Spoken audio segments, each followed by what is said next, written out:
I'm on this 2015 Audi Q5.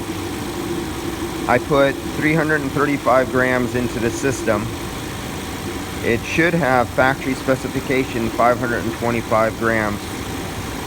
Now, some guys believe you keep filling the system until you get some sort of average rule of thumb temperature out of the dash. We're not talking about the guys who fill by bubbles in a sight glass. Those are the bubble boys.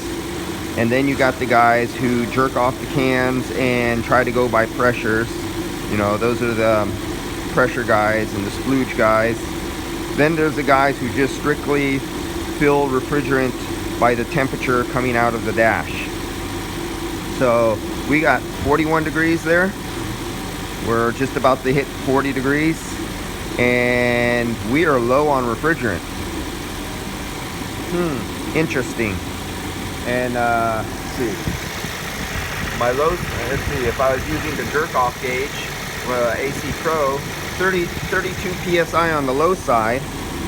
By the gauge, that is good by the can of AC Pro. 32 psi is in the green. That is good.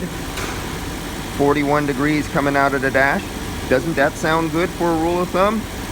But only 335 grams, and it should have 550 grams because this is a variable displacement compressor, and it's trying to do its best to make up for what is not there by overstroking itself, compensating from what the idiot doesn't know who's trying to fill it up.